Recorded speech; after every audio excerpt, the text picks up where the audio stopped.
Bonjour à tous, ils étaient en situation irrégulière. En tout, 45 Ivoiriens ont été rapatriés du Gabon en 2014 et 2015, 44 de la Libye en 2015. Comment s'organise leur retour en Côte d'Ivoire? Nous en parlerons dans ce journal. Des pèlerins ivoiriens ont récemment séjourné en Israël. Ils ont visité plusieurs endroits mythiques tels que le Mont des Oliviers, Cana. Nous en reparlerons tout à l'heure.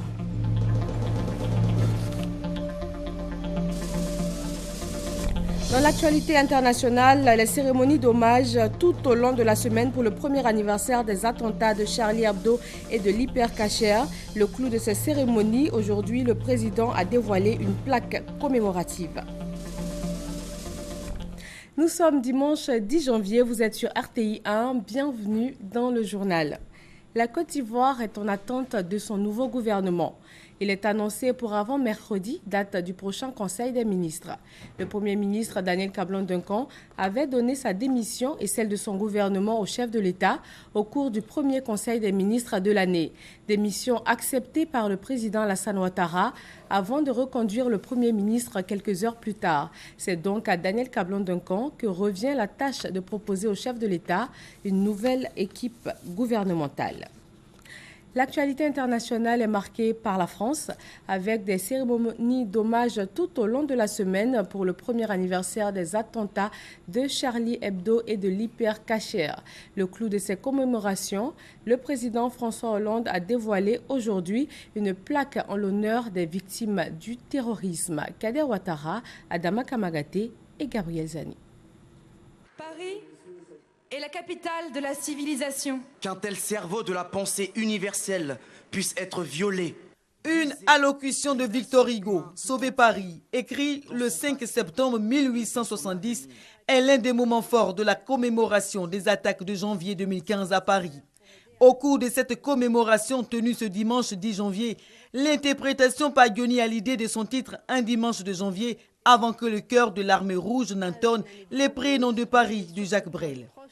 Peu avant ces moments forts, à cette commémoration de cérémonie de clôture des attaques de Charlie Hebdo et de l'Hyper-Cacher, le président français François Hollande, le premier ministre Manuel Valls et la maire de Paris Anne Hidalgo ont dévoilé une plaque en hommage aux victimes au pied d'un chêne planté pour l'occasion dans un coin de la place de la République. De janvier à novembre 2015, la France a payé un lourd tribut dans sa lutte contre le terrorisme. La ville de Paris, à elle seule, a enregistré près de 150 morts. Face au terrorisme, unité, solidarité, responsabilité et fermeté sont les mots d'ordre du président français. Ce que les terroristes veulent, c'est nous faire peur, nous saisir d'effroi. Mais il y a, face à l'effroi, une nation qui sait se défendre, qui sait mobiliser ses forces et qui, une fois encore, saura vaincre les terroristes. Pour ce premier anniversaire des attaques de janvier 2015, quelques 1000 personnes, des membres des familles de victimes, mais aussi des rescapés, ont pris part à la cérémonie d'hommage place de la République, un lieu hautement symbolique qui est toujours au cœur des manifestations organisées à la suite des attentats de janvier et ceux du 13 novembre 2015. Et du nouveau sur l'homme qui a été abattu jeudi par la police pendant des commémorations à ces attentats. Il essayait de pénétrer dans un commissariat de Paris. On sait désormais qu'il a séjourné en Allemagne comme réfugié avant d'entrer en France. Une mesure de lutte contre le terrorisme présentée par le président français, l'extension de la déchéance de nationalité pour les binationaux nés en France, reconnus coupables de faits de terrorisme. Elle figure dans le projet de loi constitutionnelle de protection de la nation. Les attentats du 13 novembre 2015 en France, revendiqués par l'organisation terroriste État islamique, ont fait 130 morts et 325 blessés. Pour les attaques contre Charlie Hebdo et l'Hyper-Cacher, on compte 17 morts. Le retentissement de ces événements est considérable, aussi bien en France qu'à l'étranger. Près de 10 500 militaires ont été déployés en France pour sécuriser 830 points sensibles, lieux de culte, écoles, représentations diplomatiques et consulaires. Manifestation dans plusieurs villes de la Pologne hier samedi contre la mainmise du gouvernement conservateur sur les médias publics. Des manifestations qui se déroulent 2 jours après que le président ait entériné la loi controversée sur les médias publics. La loi soumet de fait la télévision et la radio publique au contrôle du gouvernement conservateur.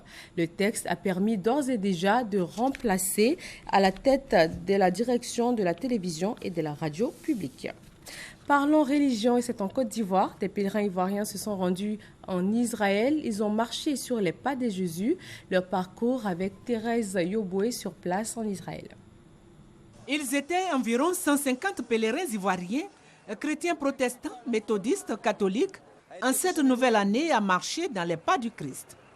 Suivre les pas du Christ, c'est visiter le mont des Oliviers, là où Jésus a prié en compagnie de ses disciples avant sa passion. C'est aussi se rendre au jardin des Oliviers, à l'église de tous les peuples, appelée encore la basilique de l'Agonie. Là, une messe a rassemblé les pèlerins. Les pères Donatien Armel et Stéphane Moreau ont saisi l'occasion pour exhorter les fidèles chrétiens à être des hommes nouveaux en adoptant des comportements nouveaux.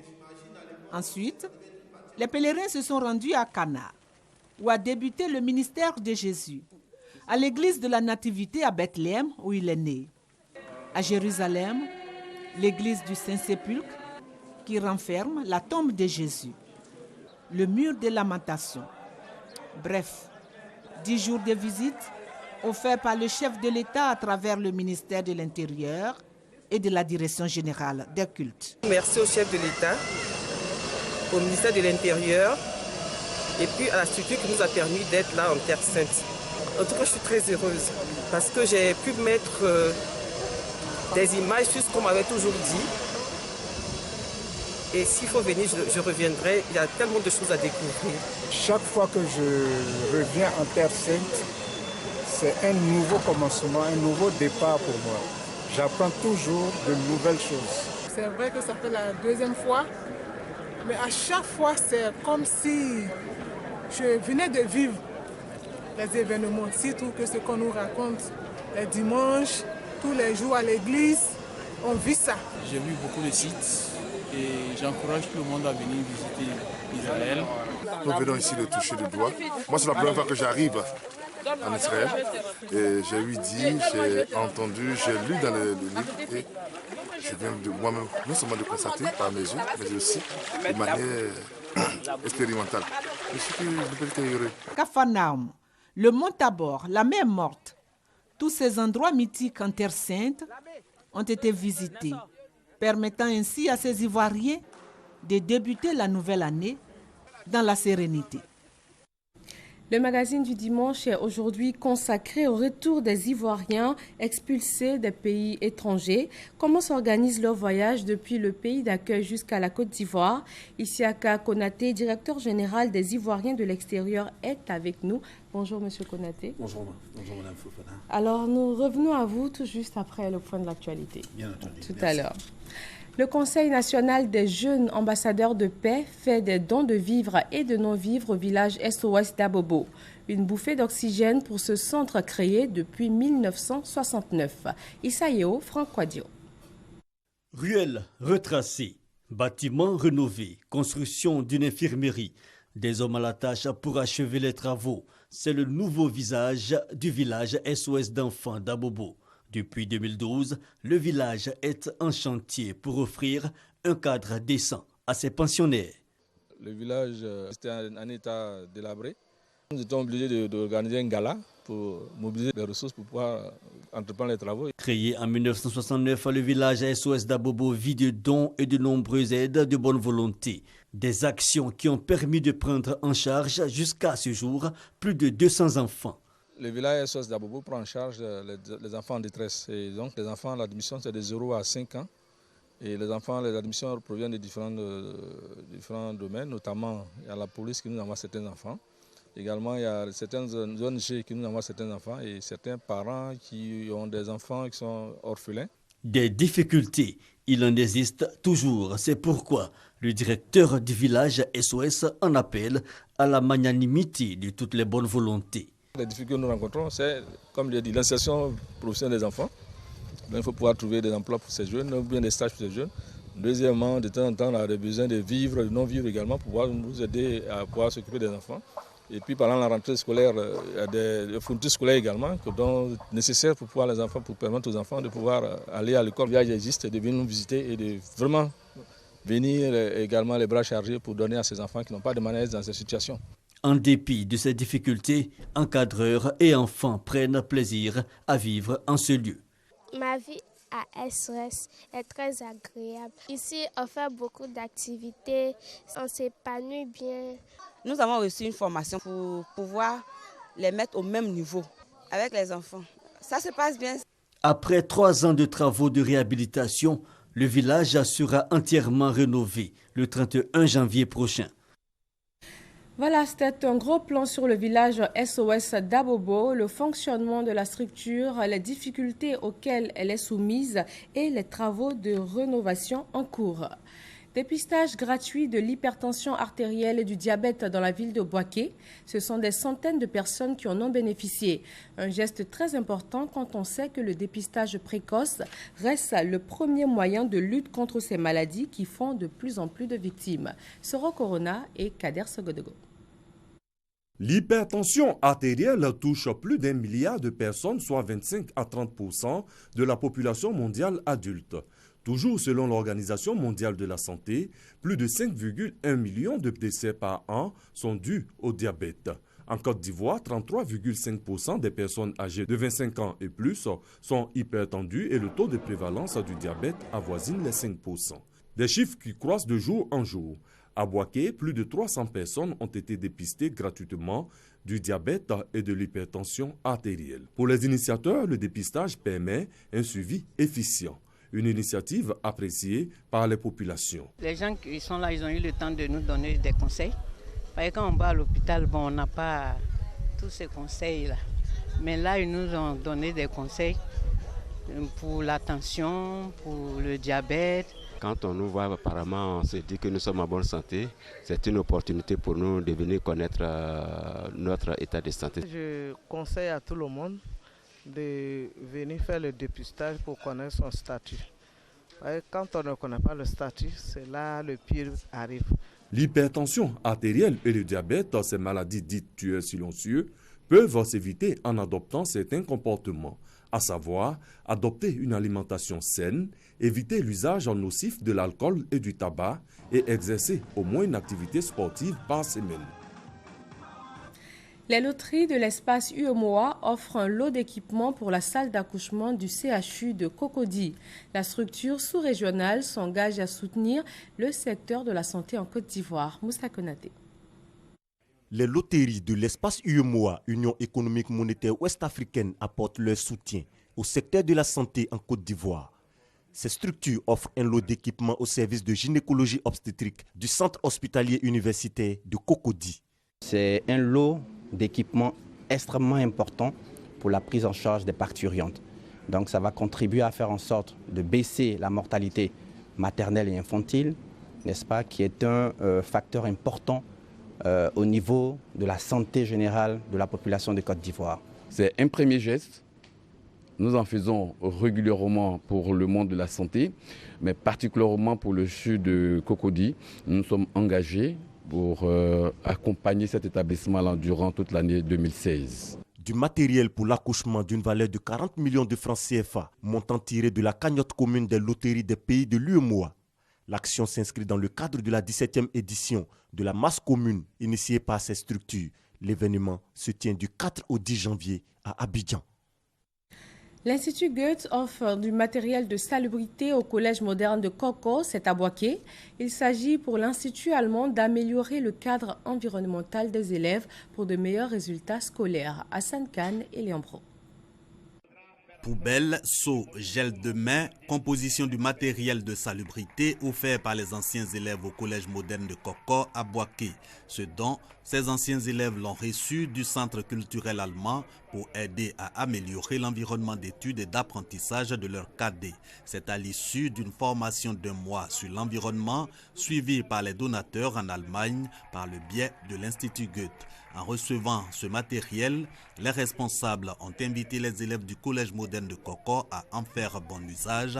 Objectif, maintenir leur école propre, saine et propice à des études. Deuxième assemblée générale élective de la coordination des directeurs d'écoles primaires et préscolaires de Côte d'Ivoire, Brahima Doumbia et Kader Sogodogo pour le point de la rencontre. Ils sont venus des 4 coins de la Côte d'Ivoire pour participer à la deuxième assemblée générale élective de la coordination nationale des directeurs d'école de Côte d'Ivoire, CNDC. Pour information, la CNDC est une organisation purement associative et mutualiste. Elle est non syndicale et apolitique. Les différents intervenants ont rappelé son objectif principal, celui d'être une plateforme de réflexion, de concertation et d'échange autour de l'administration scolaire. Cette assemblée générale des directeurs d'école primaire a connu 2 faits majeurs. D'abord, la remise d'un mémorandum aux représentants de Madame la ministre de l'Éducation nationale et de l'enseignement technique Kandia Kamisoko Kamara et la signature d'une convention liant directeurs d'école et une maison d'assurance de la place. La convention que nous avons signée avec la coordination répond aux souhaits légitimes de tout travailleur, à savoir lui garantir une retraite paisible et en même temps lui permettre de mettre à la disposition de sa famille, notamment en femmes et enfants, si lui-même venait à disparaître prématurément pendant que les enfants sont encore à bas âge. Nous abordons le second mandat avec beaucoup d'assurance. En effet, les directeurs d'école de Côte d'Ivoire à travers la CNDC ne sont plus seuls. Nous avons désormais des partenaires, non les moindres, qui nous accompagnent et qui, avec la CNDC, vient de signer une convention inédite, jamais vue en Côte d'Ivoire, dans le milieu scolaire. La coordination nationale des directeurs d'école de Côte d'Ivoire, CNDC, a vu le jour en décembre 2012. Elle regroupe en son sein 15 771 directeurs d'écoles préscolaires et primaires publiques. Le Conseil du coton et de l'anacarde lance la sacherie. Il est question de permettre aux producteurs de conserver les premières récoltes dans de bonnes conditions pour une meilleure qualité de la noix de cajou. Sorosion Folo, Thérèse Yoboué. La cérémonie de lancement de la distribution de la sacherie de la filière coton anacarde a rassemblé chefs et secrétaires administratifs des villages de la sous-préfecture d'Odiéné. Une occasion saisie par le chef de l'antenne du Conseil pour inviter les producteurs à la conservation des documents de vente et d'achat. Toute chose qui doit permettre au Conseil de maîtriser le rendement de chaque village pour améliorer la dotation en sacherie pour la campagne 2017. C'est ça qui va nous permettre d'améliorer la qualité. C'est d'ailleurs l'un des volets de la réforme. Et aujourd'hui, nous avons commencé avec l'étape d'Odiéné.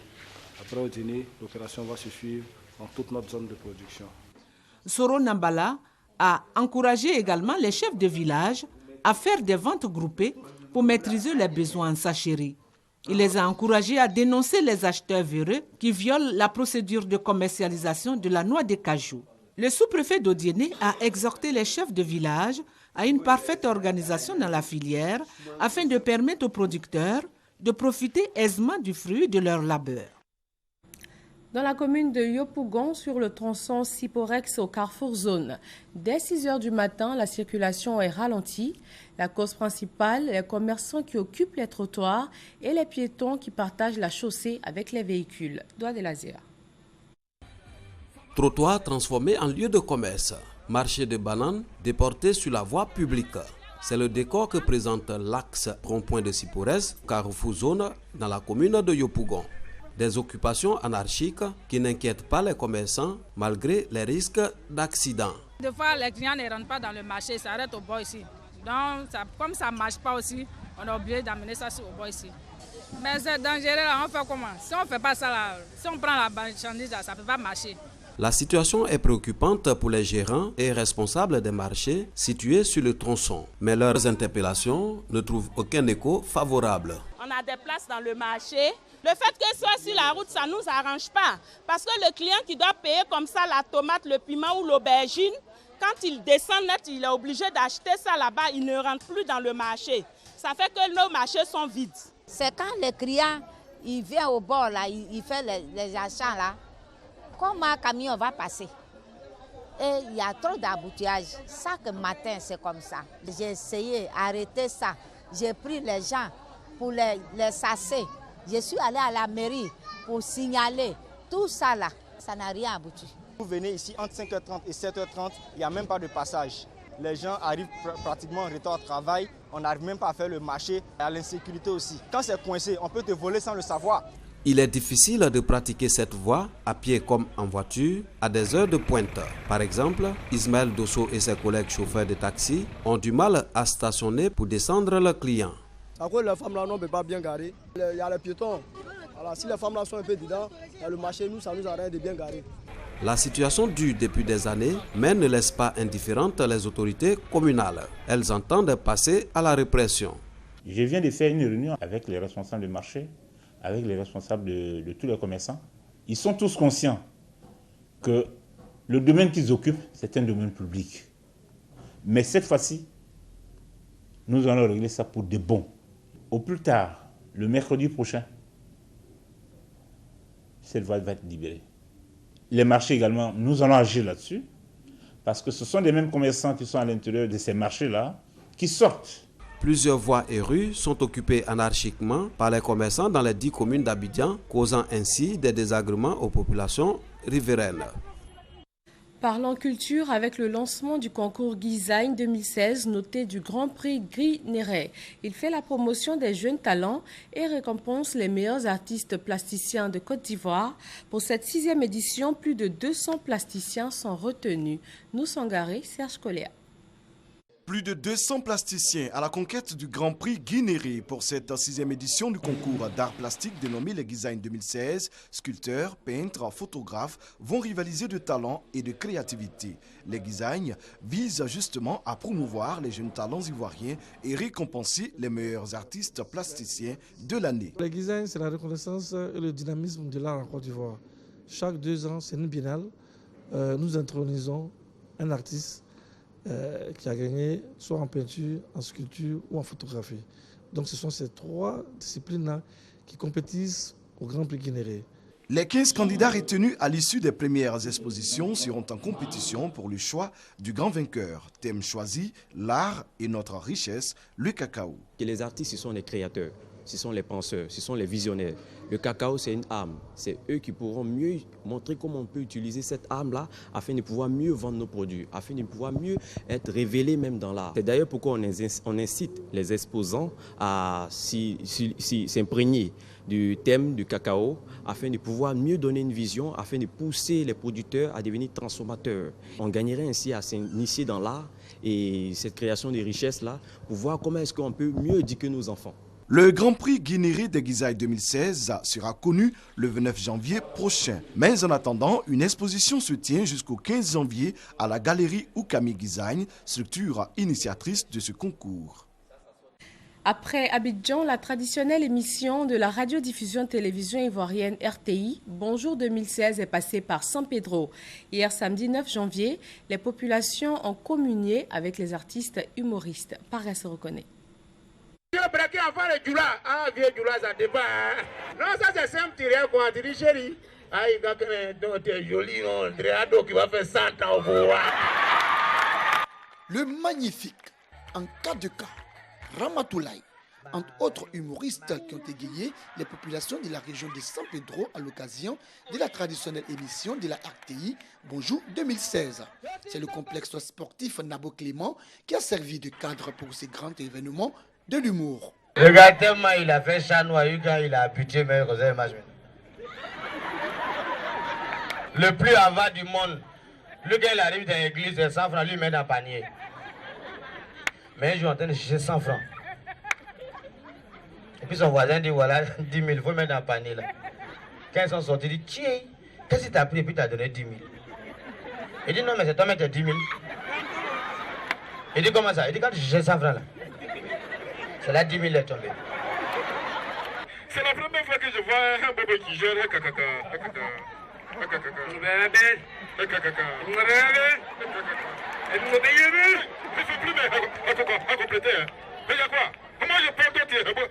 Ces humoristes, on peut le dire, ont apporté de la gaieté aux spectateurs de San Pedro. Chefs traditionnels, autorités administratives, élus, cadres, population de la région de San Pedro, du Bouclé, de la Nawa, mais également celles venues d'Abidjan, se disent satisfaits des différentes prestations. Bonjour 2016 nous permet de tourner complètement la page de 2015. Donc nous sommes très heureux d'accueillir 2016, bonjour 2016 à San Pedro. Nous sommes devenus depuis Abidjan pour pouvoir suivre cette émission. Ils sont formidables artistes.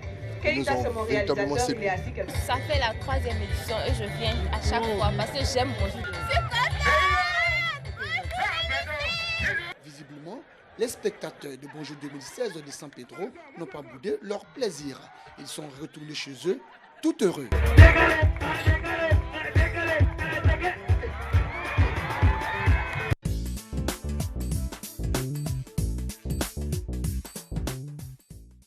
Bienvenue dans le Dimanche Magazine. Des millions d'Ivoiriens vivent et travaillent à l'étranger, mais ils sont nombreux à être en situation irrégulière. Entrée clandestine dans le pays, papier de séjour pas en règle, autant de conditions souvent à la base de leur expulsion. Pour faciliter leur retour au pays, la Direction générale des Ivoiriens de l'extérieur a été créée en 2012. Le directeur de cette structure, Isiaka Konaté, est avec nous pour ce Dimanche Magazine. Bonjour Monsieur Konaté. Bonjour Madame Fofana. Alors la Direction générale des Ivoiriens de l'extérieur est chargée, entre autres, de préparer et d'exécuter la politique du gouvernement relative donc à la gestion des Ivoiriens qui vivent à l'extérieur. Quelle est cette politique? Cette politique, c'est de comprendre que les Ivoiriens, qu'ils vivent en Côte d'Ivoire ou qu'ils vivent à l'extérieur, ont les mêmes droits et qu'il est important que les mesures qui sont destinées aux Ivoiriens ici en Côte d'Ivoire puissent aussi bénéficier aux Ivoiriens qui sont à l'extérieur. Il s'agissait essentiellement de faire face à une population expatriée ivoirienne qui devient de plus en plus nombreuse, qui est aujourd'hui estimée à un peu plus d'1 240 000 personnes réparties à travers le monde. Et nous n'avons pas de représentation diplomatique dans tous ces pays.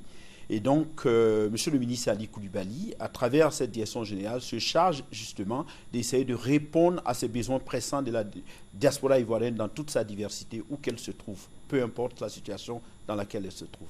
Vous avez parlé de 1 240 000 Ivoiriens. Est-ce que ces chiffres concernent également ceux qui sont en situation irrégulière? Bien entendu, ce chiffre repose sur plusieurs études qui ont été menées qui tiennent compte, bien entendu, des transferts de fonds et des personnes enregistrées effectivement aussi dans les ambassades et consulats de la Côte d'Ivoire à travers le monde. Mais elles tiennent compte des personnes qui peuvent vivre en situation irrégulière et qui choisissent bien souvent, malheureusement, de rester dans ces différents pays. Malheureusement, vous l'avez dit. Alors, qu'est-ce que l'État fait en amont pour que ces concitoyens ne tentent pas l'aventure de façon irrégulière, en l'occurrence vous qui en êtes chargé? Vous savez qu'au sein du ministère de l'intégration africaine et des Ivoiriens de l'extérieur, il existe un centre d'accueil des migrants qui est chargé déjà de faciliter le conseil et de décourager l'immigration irrégulière. Au niveau de la direction générale, nous faisons des films de sensibilisation publique, notamment le film La Pirogue dans les différents quartiers d'Abidjan, pour permettre aux Ivoiriens de comprendre que c'est vrai qu'on peut dire que la vie qu'on mène n'est pas celle qu'on souhaite, mais peut-être qu'au demeurant, la vie qu'on a est celle qu'on devrait conserver, parce que beaucoup de personnes ont perdu la vie en tentant par tous les coups de traverser la Méditerranée. Je l'ai expliqué sur vos plateaux à d'autres occasions. La Méditerranée, c'est quand même 8 fois la taille de la Côte d'Ivoire, et donc ce sont des aventures qui sont risquées. Vous savez aussi qu'en Côte d'Ivoire, il y a un ministère qui a été chargé, qui est chargé de l'emploi des jeunes, qui s'est fait le devoir aujourd'hui, qui est d'ailleurs relié directement au chef de l'État. Ce qui veut dire justement que le chef de l'État accorde une importance particulière à ce phénomène. Et donc, ce ministère aussi met à disposition des jeunes beaucoup de ressources pour permettre de créer des projets viables. Mais il y a bien entendu aussi le fonds destiné aux femmes. Il y a aussi la lutte contre la traite des personnes, dont la responsable du comité, Madame la ministre Anne Ouloto. Donc il y a quand même beaucoup d'efforts qui sont faits au niveau du gouvernement. Et cette campagne de sensibilisation s'appuie sur des projets viables par rapport aux Ivoiriens qui avaient l'intention d'émigrer vers l'extérieur. Mais cette politique doit se poursuivre. Je pense qu'il faut, depuis le sommet de la Valette, il faut poursuivre sur la voie de ce qui a été proposé au sommet de la Valette. Il y a une déclaration politique qui reconnaît la nécessité de la protection des migrants conformément aux lois internationales, mais qui aussi établit un plan d'action sur plusieurs points. D'ailleurs, la CEDEAO se réunit le 9 et le 11 février prochain à Accra pour décider de la représentation, je veux dire, de ce plan d'action dans les différents pays membres de la CEDEAO. Et on voit que malgré les campagnes de sensibilisation, malgré les programmes qui sont mis en place, il y a quand même des candidats toujours à l'aventure de façon irrégulière. Quand ils sont déjà partis, est-ce qu'il y a quelque chose qui est fait pour les aider à régulariser leur situation sur place dans ces pays? Alors, le problème le plus délicat dans ces circonstances, c'est que lorsque vous rentrez en situation irrégulière dans un pays, les lois des pays diffèrent lorsque vous partez d'un pays à une autre. Moi, j'étais en Angleterre où j'ai vécu une vingtaine d'années. La loi anglaise dit que lorsque vous êtes en situation irrégulière, vous êtes susceptible d'être détenu, c'est-à-dire que vous êtes un prisonnier potentiel, ce qui réduit vos possibilités quand même de retrouver une solution pour régulariser votre situation. Bien entendu, il faut faire la différence entre les demandeurs d'asile, des personnes qui demandent l'asile dans les pays d'accueil et les personnes qui viennent pour étudier. Mais ce qu'il faut faire de façon générale, c'est avant de voyager. Il est important que les Ivoiriens se rendent dans les ambassades des pays concernés, prennent toute la mesure de la responsabilité qui leur incombe et d'ensuite d'envisager d'effectuer un voyage. Nous ne disons pas aux Ivoiriens ne voyagez pas si vous le souhaitez. Nous disons aux Ivoiriens si vous voulez voyager, prenez toutes les dispositions nécessaires, rassurez-vous que vous avez tous les documents nécessaires afin d'éviter toute cette gymnastique que le gouvernement, bien entendu, le fait à cœur joie parce que simplement nous voulons répondre à la détresse des Ivoiriens qui sont en situation d'extrême détresse en les faisant revenir en Côte d'Ivoire. Mais il serait mieux que quand même des mesures soient prises, que les Ivoiriens de l'extérieur ou ceux qui veulent aller à l'extérieur comprennent qu'une vie ne vaut rien, comme dit Malraux, mais rien ne vaut une vie. Est-ce à dire que quand ces mesures ne sont pas suivies, quand ils sont quand même partis, on ne peut rien faire pour régulariser leur situation là-bas? Il faut être expulsé forcément? Alors, dire qu'il y a des possibilités de régulariser sa situation lorsqu'on arrive en situation irrégulière, c'est comme dirait l'autre, c'est la porte ouverte à toutes les fenêtres. Tout le monde va se dire, non, moi, je peux faire ce que je veux, je vais m'expatrier, j'aurai la possibilité de régulariser ma situation. Il faut bien faire comprendre que lorsqu'on ne remplit pas les conditions, on est en situation d'extrême précarité. Et justement, dans beaucoup de pays, ces lois, ce sont des centres de détention, ensuite de rapatriement dans des conditions souvent désastreuses. Récemment, dans le cas du Gabon, suite à l'appel de l'ambassadeur à M. le ministre Ali Koulibaly, qui, de façon pragmatique, a décidé systématiquement, en informant le chef de l'État, que des mesures idoines soient prises pour faire revenir ces Ivoiriens, on s'est rendu compte justement que lorsqu'ils passent dans un centre de détention, ensuite qu'ils sont sur un bateau qui a failli couler, selon eux, à 2 reprises, c'est quand même un risque incroyable qu'on prend. D'accord, mais M. Konaté, nous allons revenir sur le cas de ces 26 Ivoiriens qui ont été expulsés du Gabon en décembre dernier. C'est juste après le reportage de Hamza Diaby. Expulsés du Gabon depuis le 21 décembre dernier, ces 26 Ivoiriens sont à Abidjan depuis le 2 janvier 2016. Ils n'avaient aucun document de séjour en règle. Leur rapatriement a été favorisé par le président Alassane Ouattara à travers le ministère de l'Intégration et des Ivoiriens de l'extérieur. Autant la Côte d'Ivoire est à vos côtés, quand vous êtes en détresse et en souffrance, c'est le lieu aussi de vous sensibiliser davantage. Bienvenue au pays, mais aussi que vous soyez aussi les porte-voix et les messagers auprès de nos compatriotes qui sont tentés par cette volonté certainement à s'expatrier, de s'assurer dans quelles conditions ils s'expatrient. Est-ce qu'ils s'expatrient par rapport aux lois des pays qui les accueillent? Vivre une vie normale, c'est ce que va tenter de faire Adama Bamba, couturier. Il résidait depuis 4 ans à Libreville. Aujourd'hui, c'est les mains vides qu'il retrouve sa famille. Je suis découragé, mais on prend ça, on met tout en prière. Parce que si on va reprendre, on va voir ce qu'il faut faire pour l'aider, pour qu'il puisse au moins reprendre sa vie ici. Samedi soir, je suis allé le chercher et le ramener à la maison. Bon, alhamdoulilah, chez moi, il n'y a pas de problème. Vous êtes bien arrivé, sain et sauf, c'est l'essentiel. Sain et sauf, et surtout content d'être retourné dans son pays. Je suis vraiment heureux d'être chez moi. Nous sommes sortis pour aller chercher, avoir une bonne vie. Mais puisque maintenant la Côte d'Ivoire est de retour, et c'est que je suis sûr que mon pays est le meilleur pour reprendre le travail aujourd'hui même. Cette expulsion des Ivoiriens du Gabon est la deuxième en 6 mois. La première avait eu lieu en juillet dernier et elle concernait une dizaine de personnes. Cependant, plus de 7000 Ivoiriens y vivent en situation régulière.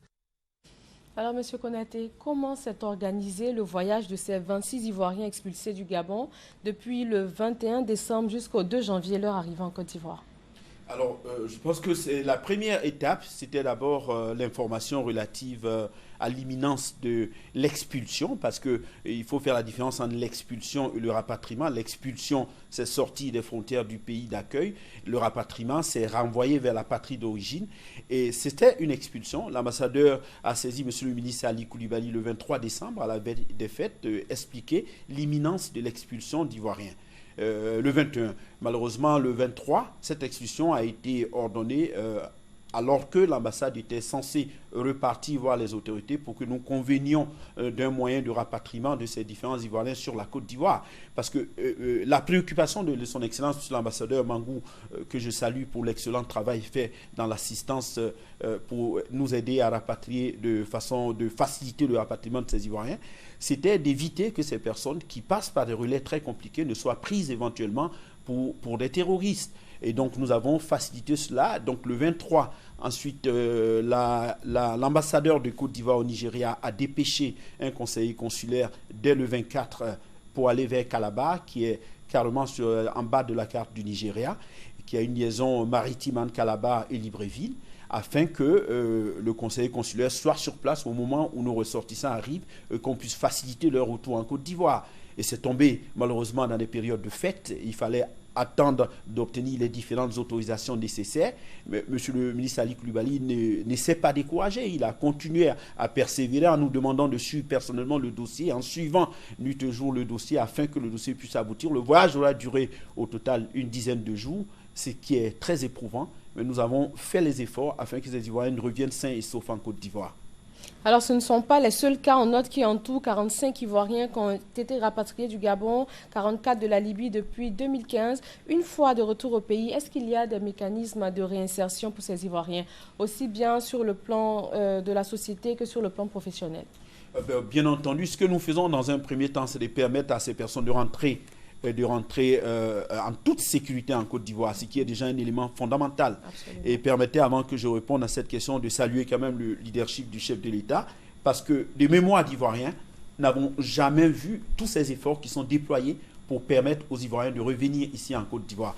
Alors, ce que nous faisons avec les services de Mme Moulouto, qui est ministre de la Solidarité, de la Famille, de la Femme et de l'Enfant, c'est de permettre aussi d'avoir un suivi de ces différentes personnes, bien entendu aussi avec les autorités du ministère de l'Intérieur, parce qu'il faut un véritable suivi. Il y a des questions sécuritaires qui sont attachées au retour des personnes vers leur territoire d'origine. Et ce que nous faisons, c'est d'apporter un premier appui pour leur permettre de repartir en famille et de voir ensemble les voies que nous pouvons utiliser afin de leur permettre de rentrer dans une vie normale. Aujourd'hui, la Côte d'Ivoire a des performances économiques incroyables. Il faut aujourd'hui que la jeunesse ivoirienne comprenne que des opportunités existent en Côte d'Ivoire et qu'il n'est nul besoin d'aller chercher son bonheur ailleurs autre qu'ici. Alors, on voit que la réinsertion est l'une de leurs préoccupations majeures. Nous allons d'ailleurs écouter le porte-parole de ces Ivoiriens, de ces 26 Ivoiriens, juste après leur retour en Côte d'Ivoire. Ceux qui sont ici ont été expulsés du Gabon. Je dirais peut-être mani militari, parce que d'autres ont été trouvés dans les ateliers, d'autres on les a croisés dans la rue. Bon, nous sommes tous rassemblés, jetés dans un bateau pour un bon débarras. Donc, étant au pays, les autorités compétentes ont tout fait pour que nous soyons accueillis dignement au pays. Mais aujourd'hui, nous sommes là juste pour dire merci à tout le monde et quand même solliciter, parce qu'en quittant le Gabon, on n'a pas été averti, on a tout perdu. Ici, on ne peut pas énumérer tout ce qu'on a perdu. Bon, vous tous, vous savez que quand quelqu'un bouge et qu'il n'a rien dans sa main, qu'il arrive au pays aussi, c'est comme il n'est rien. Bon, c'est pourquoi nous profitons également du micro pour solliciter de l'aide dans le domaine du logement, du travail et peut-être avoir pourquoi pas une couverture médicale. Parce qu'on a subi des trucs inimaginables. On était dans un bateau entassé, je pense qu'on était au nombre de 1800 passagers dans un bateau qui n'a que 50 gilets de sauvetage et que le bateau a pris l'eau. Là-bas, c'était une lutte dans la jungle. Mais Dieu merci, on est arrivé au Nigeria. Du Nigeria, les autorités nous ont accompagnés jusqu'à Abidjan. Mais sincèrement, tout ce qui nous manque maintenant, c'est comment s'installer. Alors, il a énuméré des besoins, des priorités pour eux. On sait que la Direction générale des Ivoiriens de l'extérieur est aussi chargée de faciliter leur accès au logement. Qu'est-ce qui est fait à ce jour dans ce domaine? Et ce que je peux vous dire en ce moment précis, c'est que la plupart de ces personnes sont retournées en famille. Il y en a certaines qui m'ont manifesté le désir de rejoindre des familles à l'intérieur du pays. Ces dispositions seront prises dans le courant de la semaine prochaine. L'État des Côtes d'Ivoire s'est engagé formellement en ce qui concerne les Ivoiriens qui se retrouvent en situation de détresse extrême dans des pays, de venir en aide. C'est important d'insister sur cet élément. Il ne faut pas non plus que nous tombons dans une situation d'assistanat. Ce n'est pas ce que nous souhaitons. Nous voyons la diaspora ivoirienne comme contributrice essentielle du développement de notre pays. Il est important, en même temps que nous souhaitons ces différents efforts au niveau de la diaspora, que l'État fasse tous les efforts nécessaires pour se rapprocher de sa diaspora, qui en retour devra faire des efforts pour se rapprocher de nous et que nous nous retrouvions, comme j'aime à le dire, au carrefour du développement. Et je voudrais, moi, vous raconter une anecdote qui, moi, me rend extrêmement fier d'être Ivoirien. Lorsque les Ivoiriens sont revenus de la Centrafrique, pour un exemple que je voulais vous donner, lorsque nous sommes allés les voir, j'ai été très touché par ces Ivoiriens qui me disaient comment ils étaient rassemblés à l'aéroport de Bangui et que l'aéroport avait été sécurisé au milieu de plusieurs nationalités. Et que le seul avion, le premier avion qu'ils ont vu dans un ciel qui venait les chercher, c'était un avion au drapeau de la Côte d'Ivoire. Moi, cela m'a rendu extrêmement fier d'être Ivoirien. Ce qui, à un certain moment, me dit qu'il est important aujourd'hui que les Ivoiriens comprennent que nous sommes l'un des meilleurs pays au monde. Nous avons toutes les opportunités pour progresser dans ce pays. D'accord, M. Konaté, nous allons revenir au cas de ceux qui sont revenus de la Centrafrique, mais ce qui est fait en ce moment pour faciliter l'accès au logement aux Ivoiriens qui reviennent de l'extérieur, pas seulement le cas de ces 26 Ivoiriens, mais en général, qu'est-ce qui est fait? Quel est l'état des lieux? Alors, ce qui s'est passé pour la plupart du temps, de tous les exemples que j'ai jusqu'à ce jour, c'est que nous avons permis, avec aussi le ministère de Mme Anouloto, que ces personnes repartent en famille. C'est ce qui est important. Il ne faut pas les mettre dans des logements temporaires et que la situation, on crée encore un nouveau problème social. C'est leur permettre de rentrer en famille, d'apporter un appui, de les aider, de leur demander de proposer des projets. Et beaucoup de ces personnes, à part celles qui sont revenues de Centrafrique, qui étaient dans un centre qu'une ONG nous avait proposé, oui. Ces différentes personnes repartent systématiquement en famille. Et c'est après que nous voyons avec les différents services s'il y a la possibilité d'apporter une aide plus poussée en fonction des besoins.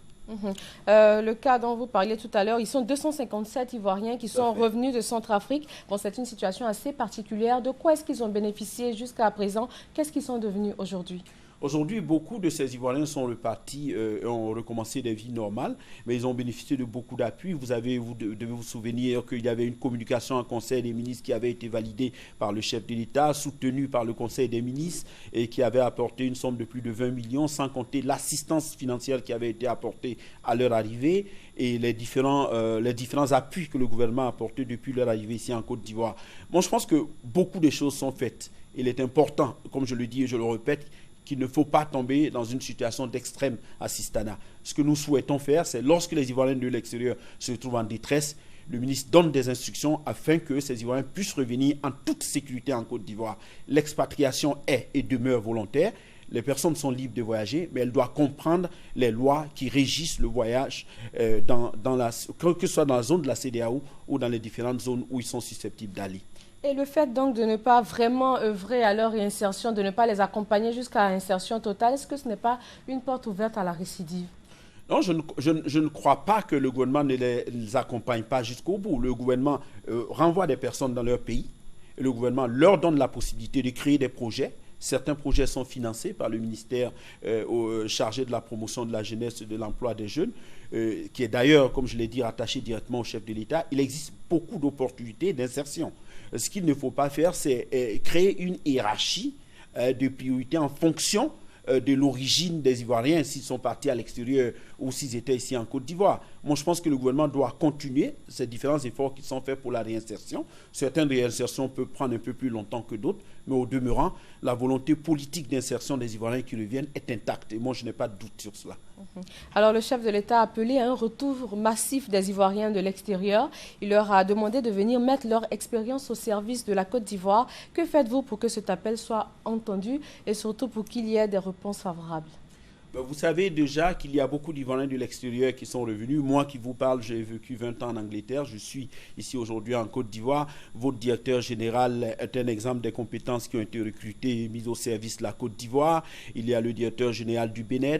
Il y a des appels à candidature qui sont faits pour les différents Ivoiriens de l'extérieur. Il y a un prix de l'excellence qui a été dédié à Marguerite Aboué qui a écrit Aya de Yopougon, traduit en plus de 16 langues et qui a fait 245 000 entrées en France. Il y a beaucoup d'efforts qui sont faits pour ces différents Ivoiriens.